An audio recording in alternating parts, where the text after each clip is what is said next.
안녕하세요. 게이트 오브 위즈덤 채널입니다. 이번에 소개해드릴 도서는 웰싱킹입니다. 지은이는 켈리 최이고 펴낸 곳은 다산북스입니다. 지은이에 대해 설명드리겠습니다. 지은이 켈리 최는 글로벌 기업 켈리델리 창립자 및 회장입니다. 시골에서 태어나 어려운 가정 형편으로 힘든 시절을 보냈습니다.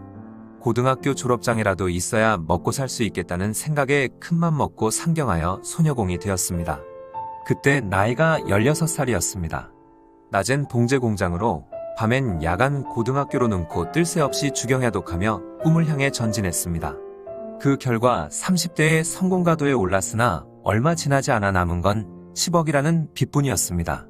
죽을 만큼 열심히 살았지만 결과적으로 실패한 자신의 인생을 보며 죽음까지도 생각했습니다. 그러나 포기하지 않고 자신과 똑같은 상황 속에서도 큰 부를 이룬 부자들의 습관과 생각을 체득하기 위해 천여 명의 대성한 사람들을 연구하고 몸소 실천했습니다. 그 덕분에 유럽 12개국 1200개 매장, 연매출 6천억 원이라는 고속 성장을 이룬 글로벌 기업 켈리델리를 일궈냈습니다.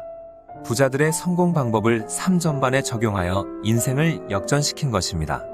이후 자신이 산 증인이 된 경영 노하우와 부자의 마인드를 세상에 알리기 위해 웰싱킹 아카데미를 설립했습니다. 모든 사람이 꿈을 이룰 수 있도록 돕고 선한 나비 효과를 불러일으키는 것을 평생의 사명으로 삼았기 때문입니다. 공헌하는 삶을 최우선 가치로 생각하는 켈리 최는 성장, 도전, 상생이라는 공생의 철학으로 오늘도 많은 이에게 희망의 불씨를 전하고 있습니다. 지은 책으로는 파리에서 도시락을 파는 여자 2021가 있습니다. 그럼 책 속으로 들어가 보실까요? 제1부, 인생의 밑바닥에서 싹튼 부의 씨앗. 나는 지방의 가난한 농가에서 태어난 흙수저 중에 흙수저였다.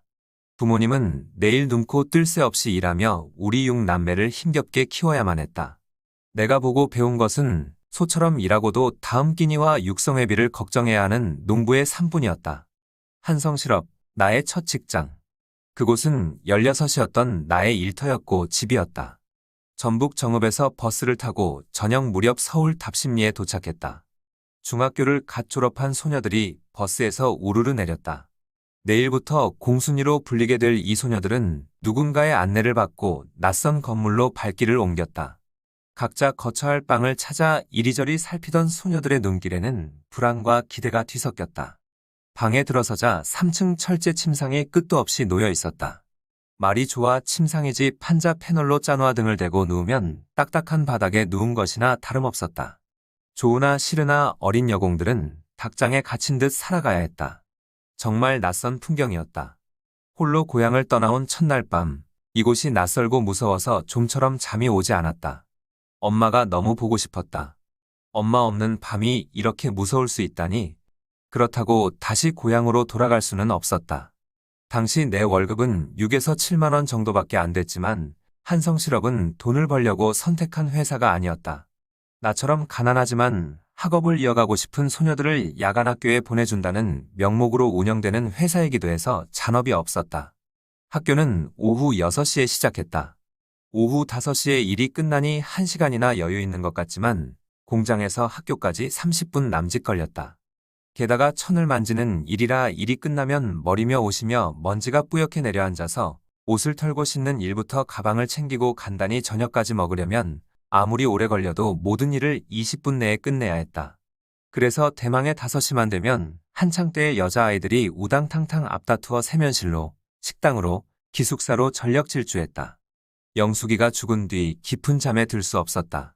여느 날처럼 새벽까지 잠자리에서 뒤척이는데 기숙사 옆 교회에서 종이 울렸다. 홀린 듯 일어나 교회로 갔다. 알지도 못하는 찬송가를 우물우물 따라 부르는데 느닷없이 눈물이 솟구쳤다. 새벽 예배가 끝날 때까지 울음은 멈추지 않았다. 하나님은 우리를 왜 시험에 들게 하는가? 가엾은 여자애들을 왜 이렇게 고생시키나? 이렇게 속으로 울부짖었다. 그 순간 이곳을 떠나야 한다. 나는 내면의 목소리가 솟아올랐다. 나는 결심했다. 당장 공장을 떠나기로. 앞으로 어떻게 살아야 할지 막막했다. 그러나 내가 떠나기로 마음먹은 이유는 자명했다. 나는 이렇게 살려고 태어난 사람이 아니었다. 공장을 떠나는 날 나는 영숙이를 가슴에 묻고 그녀의 목까지 열심히 살겠다고 다짐했다. 성공을 위해 도전한 서울행이라 정말 최선을 다했다. 엄마의 믿음에 보답하고 지긋지긋한 가난에서 벗어나려면 고등학교 졸업장이 꼭 필요했다. 하지만 가족과도 같았던 친구의 죽음에 나는 한동안 정신을 차리지 못했다. 그러나 못다 핀 영숙이의 넋을 달래기 위해서라도 반드시 살아남아 성공해야 했다. 공장을 그만두고 패션을 제대로 배우기 위해 거의 무일푼으로 일본에 간 나는 아르바이트를 하며 대학교를 다녔다. 하지만 졸업 후 크게 달라지지는 않았다. 어차피 내가 어디에 살든 돈이 없기는 마찬가지였기 때문에 무작정 패션의 나라 프랑스로 향했다. 프랑스어는 한마디도 못하는 채로 찾아간 파리에서 악착같이 공부하고 일했다. 그렇게 노력한 나는 30대 중반이 되어 친구의 제안으로 전시 사업을 할 수 있었다. 전시 사업은 파리 본사에서 한국 지사까지 확장되며 꾸준히 성장했다. 확신이 있었기에 많은 빚까지 지며 투자했다. 성공을 꿈꾸며 열심히 일했지만 그 기쁨도 잠시 손에 쥐었던 모든 게 모래처럼 산산이 흩어졌다. 죽도록 열심히 살면서 쌓은 공든 탑이 무너진 느낌이었다. 그렇다. 내 사업은 그렇게 망했다. 나는 모든 걸 손수 해결해야 하는 상황이었기에 어렵게 온 파리에서 반드시 큰 배움을 얻어 가야 한다고 생각했다. 프랑스에서 대학을 졸업했을 때 나에게는 수많은 친구가 있었다. 나는 프랑스 문화를 이해한 뒤 부족한 회화 능력으로도 어디 가서든 자신 있게 말했다. 나는 실패를 두려워하지 않았다. 실패를 두려워하지 않는 도전 정신, 이게 내 최고의 장점이라는 사실을 알았기 때문이다. 내가 혈혈단신으로 정읍에서 서울로, 한국에서 일본으로, 그리고 다시 프랑스로 떠나 도전할 수 있었던 것도 실패를 두려워했다면 절대 불가능했을 일이었다. 뜨거운 불길에 몸을 맡기고 망치로 두들겨 맞을수록 더 강해지는 쇳덩이처럼 나는 계속 단단해질 뿐이었다. 무엇보다 그 무수한 실패가 쌓여야 언젠가 성공의 기회가 찾아온다는 사실을 당신이 잊지 않았으면 한다. 성공하기 위해서는 자기 관리가 기본이다. 자기 관리의 기본은 불필요한 시간 소모를 줄여 스스로 발전시키는 시간을 갖는 것이다. 당신이 선택한 분야의 최고가 되고 싶다면 그 분야 최고의 사람을 스승으로 삼아야 한다. 최고의 스승을 만날 수 없다면 직접 만나지 않고도 배울 수 있는 방법이 있다. 일책에서 스승을 찾아라. 당신과 비슷한 환경에서 성공한 사람들의 책을 읽어라. 읽는 것에서 끝나면 안 되고 아예 그 방법을 먹어버리겠다는 마음가짐으로 공명을 유지하고 실천해야 한다. 성공한 사람들의 인생을 섣불리 판단하지 말고 그들의 입장에서 생각하고 내 삶에 적용하려는 자세가 중요하다. 이 스승의 행적을 팔로우하라. 그들의 공개 강연이나 기사, 각종 인터뷰와 SNS 콘텐츠 내용을 보아 스크랩북을 만들고 공부하라. 스승처럼 생각하는 연습을 하라. 스승이 정말로 필요한 이유는 지속할 힘을 얻고 해결책을 얻기 위해서다. 목표 달성도 결국 지속과 해결이 관건이다. 포기하지 않는 것, 문제 앞에서 도망치지 않는 것만으로도 완주는 가능하다. 성공한 사람들 곁에는 늘 훌륭한 스승이 있었다. 그러므로 성공을 원한다면 고민만 하지 말고 스승을 찾아 벤치마킹하라. 켈리 델리를 준비하는 2년 동안 나는 100권의 책을 반복해서 읽고 실천했다. 나는 단지 100권의 책을 읽고 실천하는데 그치지 않고 그 사람들의 삶을 통째로 먹어버리기로 다짐했다. 잘 이해되지 않는 부분은 수백 번 다시 읽고 실패해도 계속 따라했다. 그러자 조금씩 길이 보이기 시작했다. 꿈을 이루기 위한 7가지 법칙을 한마디로 정리하자면 성공하는 사람들의 공통된 습관이다. 1. 목표를 분명히 한다. 명확한 목표는 마치 내비게이션에 목적지를 입력하고 자율주행하는 것과 같다. 분명한 목표를 자꾸 되새기면 어느 순간 목표가 잠재의식 속에 내재된다. 2. 데드라인을 정한다. 켈리 델리를 시작하면서 나는 남들을 이롭게 하여 5년 안에 300억 원의 부자가 되겠다는 목표를 정했다.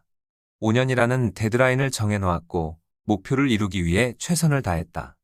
3. 구체적으로 상상한다. 대부분의 성공한 사람들은 상상력이 뛰어나다. 상상을 통해 시각화된 것들은 추상적인 명제보다 훨씬 쉽고 빠르게 잠재의식 속에 새겨진다. 4. 액션 플랜을 세운다. 생각만 하지 말고 즉시 행동하라. 5. 나쁜 습관 3가지를 버린다. 나의 나쁜 습관은 술과 유희, 파티였다. 사업을 시작하고 딸을 키우면서도 틈틈이 책을 읽을 수 있었던 건 나쁜 습관을 버렸기 때문이다. 6. 보이는 곳마다 한 문장으로 정리된 꿈을 적어둔다. 보이는 곳마다 꿈을 언제까지 이루겠다는 문장이 적혀 있으면 그것을 볼 때마다 스스로 자신의 꿈과 데드라인을 상기하게 되어 잠재의식 속의 목표가 강력하게 내재된다. 7. 매일 꿈을 100번 이상 외친다. 잠재의식에 새겨진 꿈은 내가 의식하지 않은 순간에도 꿈틀거린다. 맛있는 솥밥으로 즐거움을 전하겠다는 여러 사람의 뜻이 모여 마침내 2010년 8월 리옹에서 켈리델리 1호점을 오픈했다. 첫날부터 한마디로 대박이 났다. 덕분에 2호점도 파리 지점의 주요 통로에서 오픈하게 되었다. 켈리델리 지점은 계속 늘어났다. 나는 나만의 성공을 위해 켈리델리를 만들지 않았다. 나는 이미 행복해졌으니 나와 함께하는 모든 사람이 나처럼 행복해지기를 원했다. 100년간은 회사를 만들려면 단순히 돈을 벌겠다는 것 이상의 비전이 있어야 했다. 그 비전을 이루게 만드는 뿌리가 바로 내가 실패를 통해 깨달은 웰싱킹이었다. 2010년 8월 켈리델리 사업을 시작한 지 5년 만에 나는 보통 사람의 상상을 초월하는 자산가가 되었다. 이렇게 완벽한 순간에 나와 남편은 그룹의 경영 일선에서 스스로 물러났다. 우리 부부가 처음으로 경영에서 손을 뗀 것은 남편의 평생 꿈이던 요트 여행 때문이었다. 우리가 없는데도 회사는 계속해서 성장했다. 사소한 문제들이 전혀 없진 않았지만 그런 과정을 통해 직원들이 성장할 수 있었고 손해 또한 크지 않았다. 2019년 나와 제롬은 경영자의 자리에서 아예 물러났다. 나 없이도 회사는 여전히 성장하고 있다. 지금은 회사 이사회의 이사로 일하면서 혁신을 위한 새로운 사업 콘셉트와 아이템을 제시하고 외부에서도 여러 개의 회사를 창업하면서 CEO들을 코칭하고 있다. 나는 사람들에게 부를 이룬 노하우를 전하면서 어떤 이유에서인지 돈을 악의 근원처럼 보는 사람이 많다는 걸 알게 되었다. 나는 이것이 부자에 대한 르상티망에서 기인한 태도라는 걸 깨달았다. 르상티망은 약자가 강자에게 품는 증오, 복수, 격정, 질투, 분노 같은 게 뒤섞인 감정이다. 부를 원하는가? 그렇다면 부자와 돈에 대한 위약적인 생각부터 떨쳐야 한다. 나 또한 부자와 돈에 대해 그렇게 생각했던 적이 있었다. 하지만 웰싱킹을 통해 부정적인 굴레에서 벗어났다. 나는 웰싱킹으로 돈에 대한 긍정의 가치들을 잠재의식 속에 투영했다. 부자는 사기꾼, 욕심쟁이, 갑질하는 사람, 나쁜 사람이 아니다. 그렇게 행동한 몇몇 사람이 있었을 뿐이다. 건강과 사랑, 행복처럼 부도 중요하고 꼭 이뤄야 하는 것이다. 잠재의식 속에 숨어있는 부자와 돈에 대한 나쁜 의식을 모두 지워라. 부의 시스템을 구축하려면 소비를 통제하여 절약해야 한다. 눈덩이를 만들려면 일단 눈을 뭉쳐야 하듯이 부를 쌓으려면 일단 뭉칫돈을 만들어야 한다. 그래야 굴릴 수 있고 크기를 키울 수 있다. 웰싱킹을 통해 돈 버는 시스템을 구축할 사업을 시작하려면 4가지 마음가짐이 필요하다. 첫째, 당신을 부자로 만드는 것은 수입이 아니라 지출에 달렸다. 둘째, 무언가를 도전할 수 있는 목돈을 만드는 데 집중하라. 셋째, 많은 돈을 벌 수 있는 방법 중 하나는 사업하거나 사업가에 투자하는 것이다. 넷째, 그러기 위해서는 먼저 현재 자신의 분야를 통달하라. 부의 습관을 장착하기 위해 필요한 요소 중 하나가 강한 멘탈이다. 부를 이루고야 말겠다는 뜨거운 의지가 있다면 그 의지를 지속시킬 멘탈도 반드시 필요하다. 제2부, 부를 창조하는 생각의 뿌리, 웰싱킹. 부를 창조하는 진짜 필요한 가치를 삶에 뿌리내려야 한다. 나는 이것을 부를 끌어당기는 7가지 생각의 뿌리라고 말한다. 첫 번째 뿌리, 핵심 가치. 당신의 가치가 무엇인지 알 수 있다면 인생의 항로를 결정짓는 건 아무 문제도 되지 않는다. 그래서 당신 내면의 밑바닥에 깔려있는 진짜 핵심 가치를 찾아야 한다. 핵심 가치를 세우고 결정한 목표는 목에 칼이 들어와도 쉽게 바뀌지 않는다. 핵심 가치는 삶의 방향성을 견지하는 힘이기 때문이다. 그렇다면 핵심 가치란 무엇일까? 핵심 가치란 우리가 생각하고 행동하도록 의사를 결정하는 기준이다. 보통 기업의 핵심 가치에 대해서는 많이 들어봤을 것이다. 기업의 핵심 가치란 그 기업이 가고자 하는 방향과 목표를 의미하는데, 그렇기에 기업은 핵심 가치에 맞지 않는 상품을 제작하지 않는다. 본질을 흐리고 존재의 의미를 훼손하기 때문이다. 개인의 핵심 가치도 이와 마찬가지다. 개인이 핵심 가치를 깨닫는 순간 삶의 본질을 흐리고 자기 존재의 의미를 훼손하는 일을 거부할 용기가 생긴다. 당연히 삶은 달라질 수밖에 없다. 자신의 핵심 가치를 발견하면 목표에 도달할 시간과 열정을 엄청나게 절약할 수 있으며 남은 시간과 열정으로 또 다른 목표를 이룰 수도 있다. 깊숙한 내면에서 꿈틀대는 핵심 가치를 찾는 것은 쉬운 일이 아니다. 하지만 핵심 가치가 없이 설정한 목표는 작심삼일로 끝나거나 중도 포기할 수도 있고 흐지부지 되기도 한다. 포기로 인한 심리적 박탈감은 말할 수 없이 크다. 포기가 반복되면 자신의 능력을 더 이상 믿지 않게 되는데 이를 패배감이라고 한다. 시작하기도 전에 무력해지는 것이다. 이 모든 게 핵심 가치를 모른 채로 목표를 이루려고 했기 때문에 생기는 감정이다. 그러므로 핵심 가치를 찾는 일을 가장 우선으로 삼아라. 이 핵심 가치가 바로 당신의 삶에 내려야 할 첫 번째 뿌리다. 두 번째 뿌리, 결단력. 나는 사람들에게 기적은 행동하는 사람에게 찾아온다고 늘 조언한다. 지금 당장 결단하라. 나를 괴롭게 하고 아프게 만드는 문제점이 아니라 그 해결책에 집중해서 구체적으로 무엇을 하겠다고 결단해야 한다. 그리고 결단했다면 반드시 행동으로 실천하라. 크게 대성한 사람들은 가치체계가 확실하고 인생의 목표가 명확했다. 그래서 일단 결단하면 행동으로 옮겼다. 결단을 내렸다고 자기 자신을 너무 혹사시킬 필요는 없다. 항상 다음을 대비하여 자신의 상황과 상태를 고려하면서 유연성 있는 태도로 나아가야 한다. 최종의 결과에 이르는 과정에서 궤도의 수정은 필수적임을 잊지 말아야 한다. 세 번째 뿌리, 선언. 나는 결단과 선언을 즐긴다. 그래서 달성하고 싶은 목표가 생기면 주변 사람들에게 선언한다. 하지만 그보다 더 중요한 것은 나 자신에게 선언하는 일이다. 목표를 이루고 싶다면 반드시 선언하라. 인간은 성장할 때 행복감을 느낀다. 성장이 없는 삶은 지루하고 재미가 느껴지지도 않는다.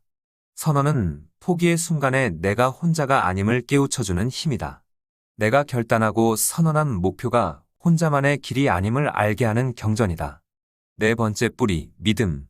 모든 성공은 자기 자신을 사랑하는 것에서부터 비롯된다. 나를 사랑하는 일의 핵심은 없음보다 있음에 집중하는 것이다. 나는 집이 있고 아침에 눈을 뜰 수 있고 걸을 수 있고 한국 여자이며 건강하다는 사실에 집중했다. 대책 없이 자신을 믿은 허풍쟁이 한 명을 소개하겠다. 한 젊은이가 사무실을 얻을 돈이 없어 부인이 얻은 20평짜리 신혼집에서 회사를 창업하기로 결심했다. 그리고 18명의 전 직원 앞에서 이렇게 선언했다. 우리는 102년간 생존할 회사를 세울 것이며 전 세계 인터넷 사이트 10위 안에 진입하는 최대 전자상거래 회사가 될 것입니다.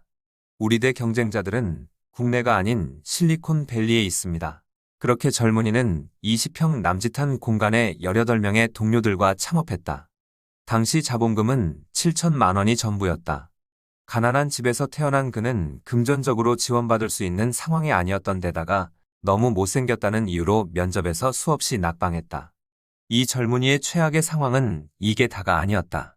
머리가 그다지 좋지 않아 고등학교 시험에도 떨어졌을 뿐 아니라 대학은 삼수를 했다.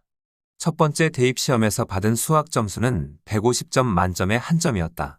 두 번째 시험에서는 19점을 받았다. 정말 기가 찰 노릇 아닌가? 이런 조건에 그가 직원들을 앞에 둔 채 어떻게 102년간 생존하는 회사를 세우고 세계의 유명 인터넷 회사들을 제치겠다고 선언했을까? 그야말로 허풍쟁이 중에 허풍쟁이나 마찬가지였다. 그러나 그는 실제로 자기가 한 말을 지켰다. 그가 바로 중국 최대 인터넷 쇼핑몰 알리바바의 마윈이다. 마윈 회장은 스스로 기업을 일궈낸 모험가 스타일의 사업가로서 1만 5천 원을 받던 월급쟁이에서 40조 원대 재벌이 되었다. 알리바바 매출은 삼성전자를 앞질러 세계 최대 전자상거래 업체로 우뚝 서게 되었으며 18명으로 시작했던 직원은 10만 명을 넘겼다. 그의 재산은 얼마나 많은지 매년 10억 원씩 써도 4만 년 가까이 걸린다고 한다. 아무것도 내세울 게 없었던 마윈은 선언한 뒤 그것을 믿어버림으로써 마침내 성공을 거머쥐었다. 다섯 번째 뿌리, 신념. 성공하기 위해서는 먼저 할 수 있다는 신념을 가져야 한다. 믿음이 의식 속에 있는 것이라면 신념은 무의식 속에 존재한다. 의식 속에 있는 것은 상황에 따라 바뀌지만 무의식 속에 있는 것은 쉬이 바뀌지 않는다. 의식 속의 믿음은 당신이 마음을 어떻게 먹느냐에 따라 생기기도 하고 없어지기도 한다. 그러나 무의식 속의 신념은 당신의 의지와는 상관없이 발현하며 이후 자취를 감춘다. 당신에게 한 가지 질문을 하고 싶다. 당신은 이루고 싶은 모든 것을 이룰 수 있다고 믿는가? 아마 쉽게 답하기 어려울 것이다.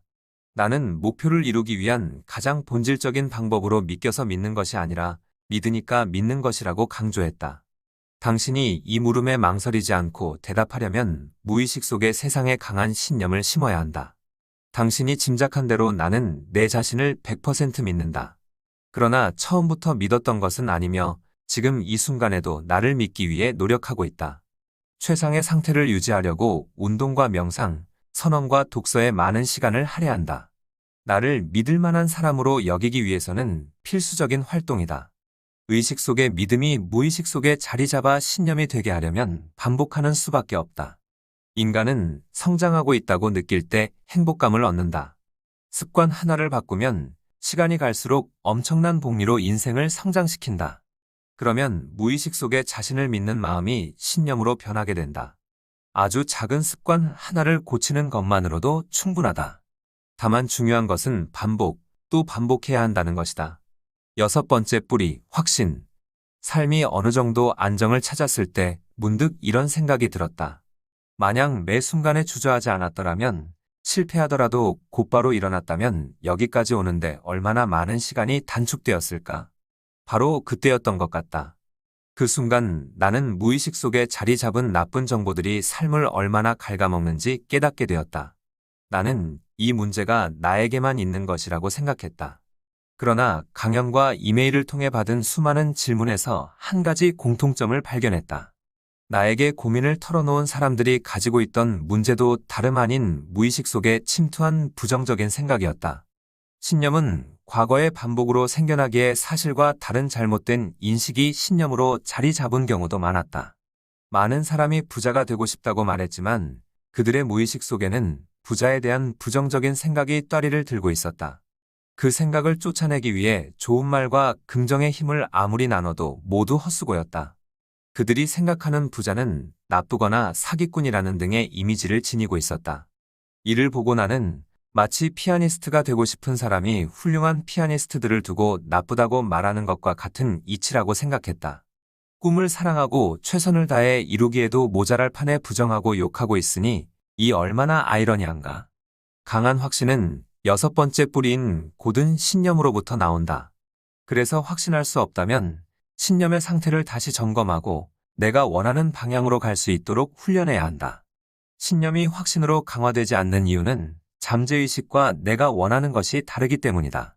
믿음과 신념이 완전해질 때 비로소 확신할 수 있게 된다.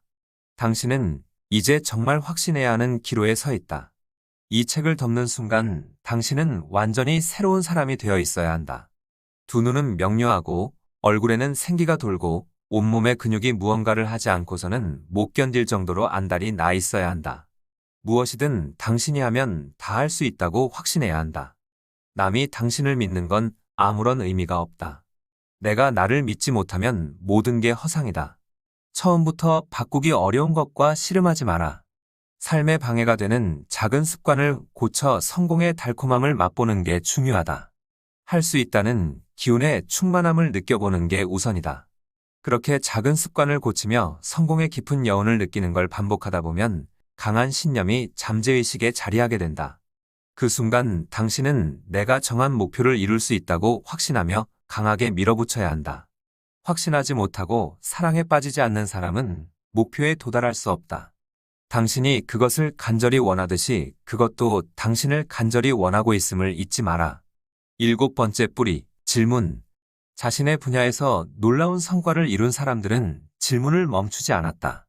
질문은 시간과 애정을 쏟는 만큼 깊고 많아진다. 어린아이의 질문이 위대한 이유는 자기가 생각하는 것에 몰입한 결과이기 때문이다.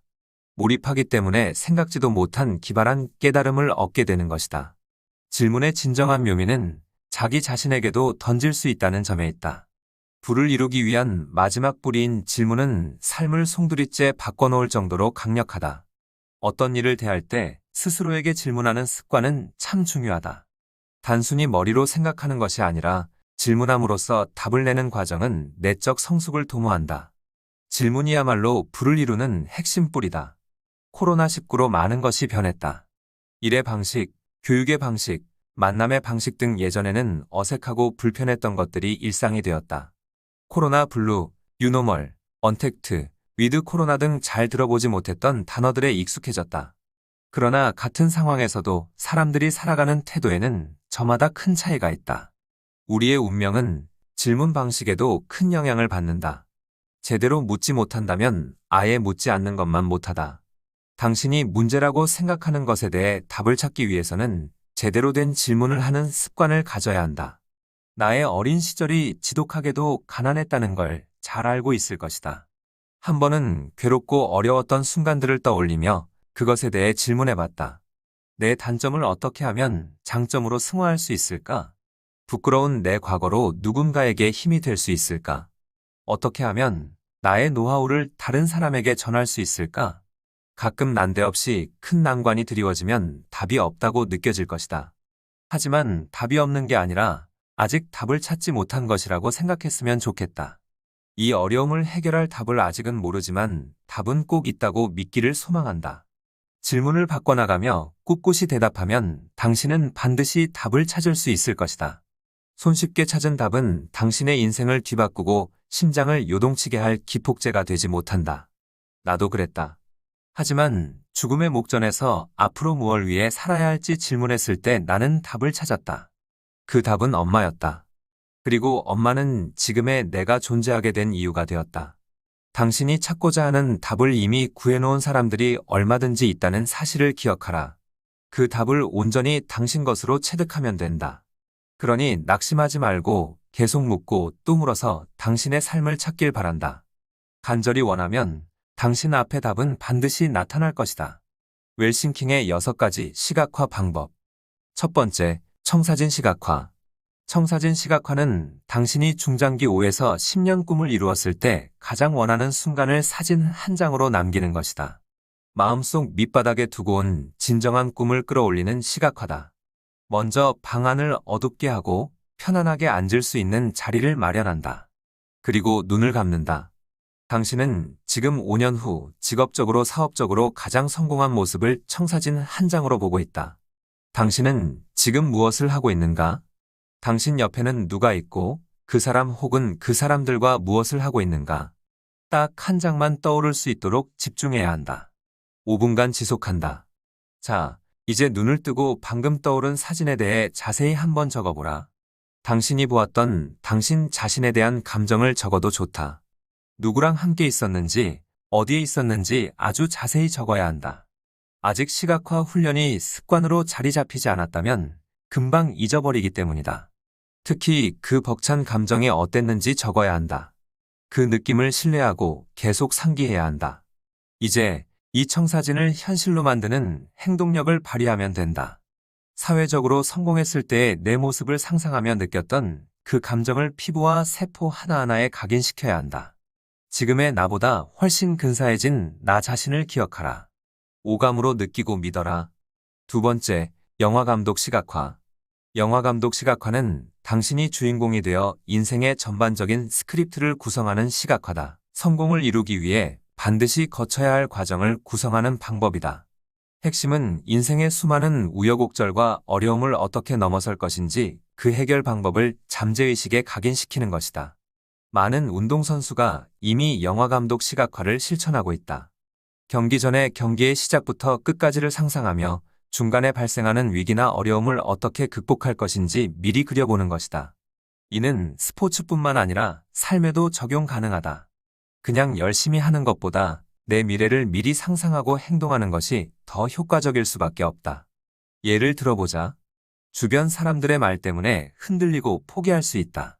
그럴 때는 그런 말을 들었을 때 실제로 어떻게 대처할 것인지에 대해 상상하면 된다. 내 안에 있는 잠재의식의 알고리즘을 긍정적으로 바꾸는 게 중요하다. 그러면 절대 흔들리지 않는다. 세 번째, 아침 시각화. 아침 시각화는 잠에서 깨어 눈을 뜨자마자 실시하는 시각화다. 오늘 하루를 가장 이상적으로 보내기 위해 첫 단추를 꿰는 일이라고 생각하면 쉽게 이해할 수 있을 것이다. 아침에는 눈을 뜨자마자 오늘이 가장 이상적으로 흘렀을 때의 내 모습을 상상한다. 영화 시각화와 결이 비슷하니 같은 방법으로 실천하면 된다. 영화 시각화는 삶의 전반적인 목표를 두고 실천하는 것이지만 아침 시각화는 오늘 하루에 대한 부분만을 시각화하면 된다. 한 가지 조언하자면 자기 전 핸드폰은 멀리 두는 게 좋다. 그렇지 않으면 눈을 뜨자마자 핸드폰부터 집어들 확률이 높기 때문이다. 아침 시각화의 핵심은 큰 꿈을 이루는 데 필요한 요소를 아침에 받아들여 긍정적인 잠재의식을 발현시키는 것이다. 목표에 방해되는 요소들을 원천 차단시키고 삶을 건강한 에너지로 가득하게 만드는 일이다. 다만 앞서 말했듯 모든 시각화가 한 번 했다고 효과를 보는 게 아니다. 반드시 매일 하루를 시작하면서 실천하길 바란다. 그래야 나도 모르게 쌓인 불순물을 비워내고 그 자리에 새로운 것을 채울 수 있다. 아침 시각화는 오늘 하루를 미리 살아보는 일이다. 이 시각화는 오늘 당장 해야 하는 일에 우선순위를 정하는 데 도움이 된다. 그렇게 하면 오늘 하루하루를 효율적이고 성공적으로 이끌 수 있는 힘이 생길 것이다. 네 번째, 긴장 시각화. 채우기의 마지막은 긴장 시각화다. 긴장 시각화는 일이 가장 이상적으로 흘렀을 때 또는 정말 중요한 일이 있을 때 실시하는 시각화다. 내 꿈이 어떤 식으로 이루어지고 있는지 그리고 어떤 식으로 흘러가야 하는지 시각화하는 것이다. 만약 긴장되거나 중요한 일정이 있다면 1분 동안 눈을 감고 내가 원하는 가장 이상적인 방법으로 일이 진행되는 모습을 그려라.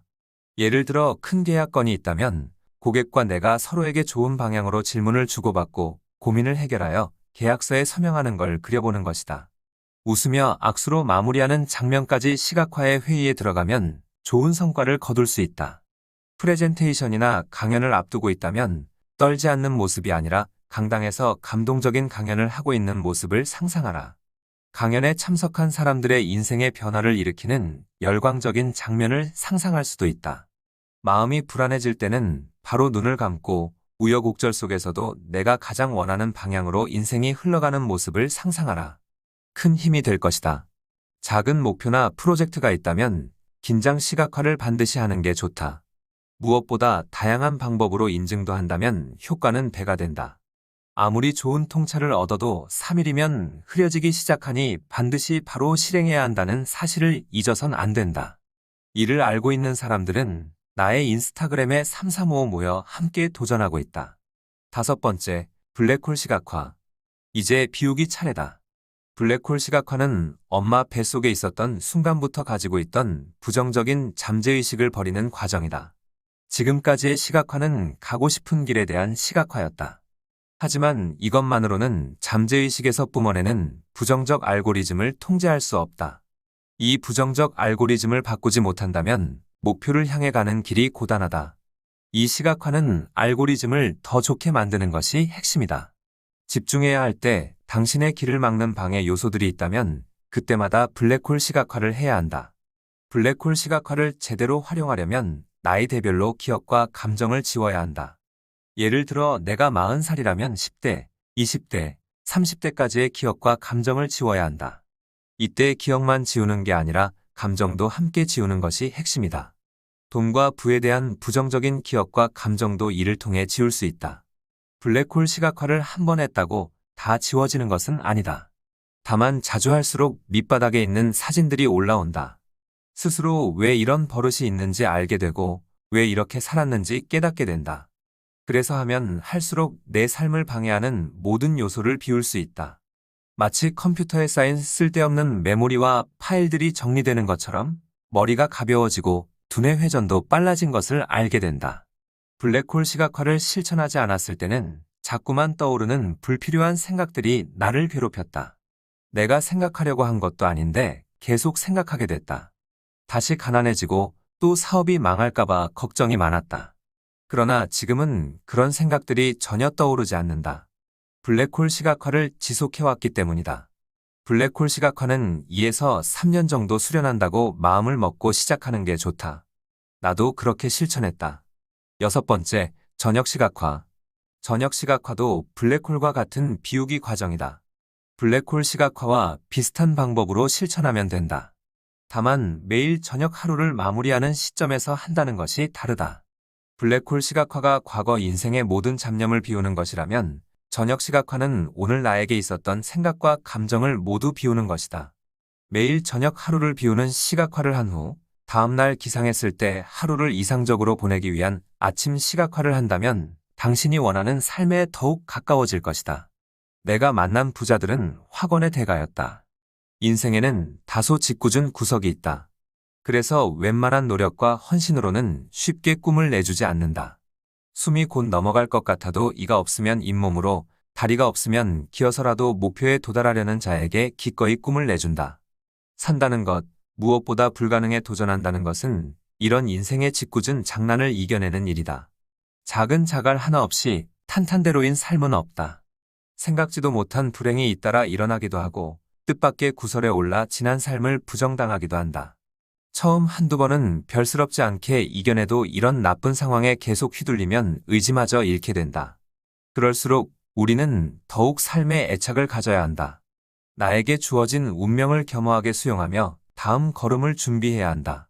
살아내겠다는 의지, 이 강렬하고 뜨거운 의지를 가진 사람에게는 놀라운 힘이 있다. 짧은 생이지만 그간 내가 살아온 삶을 반추할 때에는 자명한 사실이다. 나는 생강에서 이미 한 번 죽었다. 도저히 나아지지 않을 것 같았고 나를 다시 일으켜 세워줄 사람도 없었다. 한 번뿐인 인생 떵떵거리며 살아보겠다고 노력한 지난날이 송두리째 부정당하는 느낌이었다. 왜 하필 나에게 이런 시련이 일어난 건지, 많고 많은 사람 중에 왜 하필 나인 건지 너무 분했다. 그렇게 스스로 옥죄기를 2년, 이제는 정말 끝이라는 생각이 들던 순간 단 한 가지 계기로 내 인생은 완전히 달라졌다. 나를 위한 삶이 아닌 누군가를 위한 삶을 살자. 생각을 바꿨을 뿐인데 마치 새로 태어난 것 같은 기분이 들었다. 더 이상 부정적인 것들이 나를 구속할 수 없었고 오히려 내가 그것들을 묶어 속박했다. 갓난아기가 자신의 탄생을 알리며 세상에 포효하듯이 나는 세상을 향해 확언하기 시작했다. 할 수 있다. 할 수 있다. 나는 뭐든지 할 수 있다. 그러자 온 우주와 주변의 좋은 에너지가 나에게 몰려들었다. 온 마음을 다해서 확언하자 생동감 넘치는 강한 에너지가 내 안을 가득 채웠다. 더 이상 꿈을 이룰 수 있을지 없을지 판단하지 않았다. 그저 할 수 있다는 강한 믿음으로 확언했다. 이는 소설에서나 볼 수 있는 황당무계한 이야기가 아니다. 죽음의 문턱에서 다시 일어선 나의 경험이자 마트 한 구석에서 시작한 캘리델리를 세계적인 기업으로 성장시킨 비결이다. 이상으로 이 도서의 소개를 마치겠습니다. 저는 좋은 도서로 다시 찾아뵙겠습니다. 감사합니다. 구독과 좋아요, 알림 설정은 영상 제작에 큰 힘이 됩니다. 겟 오브 윌슨 채널이었습니다. 감사합니다.